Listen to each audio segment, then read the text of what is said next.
అందరికీ నమస్కారం. ముఖ్యంగా ఆంధ్రప్రదేశ్ భవన నిర్మాణ కార్మికుల సమైక్య నాయకులకి, కార్యవర్గానికి అందరికీ పేరు పేరున నా నమస్కారాలు తెలియజేసుకుంటూ, ముఖ్యంగా చంద్రబాబు నాయుడు గారు భవన నిర్మాణ కార్మికుల పట్ల అత్యంత ప్రేమతో మీరు ఏదైతే గత 5 ఏళ్లు ఊచకోతకు గురయ్యారో, మీకు సమస్తం మీ యొక్క పథకాలన్నీ కూడా రద్దు చేస్తూ మేము 1214 జీవో ఇచ్చారో, మళ్ళీ దాన్ని రద్దు చేస్తూ మరి చంద్రబాబు నాయుడు గారు మీ పథకాలను మళ్ళీ పునర్నిర్మించడం జరిగింది, మీ అందరికీ అందుబాటులో తేవడం జరిగింది. అలాగే అదే కాకుండా నారా చంద్రబాబు నాయుడు గారు ఉన్న విజనరీతో, ఆయనకున్న విజనరీతో మీ అందరూ కూడా స్కిల్ డెవలప్మెంట్లో పాల్గొవాలి, మీ పిల్లలందరూ.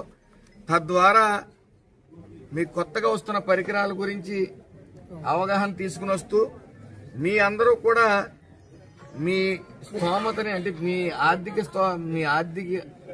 ఏదైతే మీ ఆర్థిక స్థితిగతుల్ని మెరుగుపరచాలనుకున్నారో ఆయన అవి మెరుగుపరుస్తూ మిమ్మల్ని విదేశాలకు కూడా పంపే ప్రయత్నం చేయమని చెప్పి సూచించడం జరిగింది. అదేవిధంగా భవన నిర్మాణ కార్మికులందరికీ కూడా 45 సంవత్సరాలు దాటిన ప్రతి ఒక్కరికి ఈ హెల్త్ స్క్రీనింగ్ టెస్టులు అన్నీ కూడా చేయించమని ఆయన ఆదేశించడం జరిగింది. దాని మీద కూడా మేము ముందుకు వెళ్ళదలుచుకున్నాం.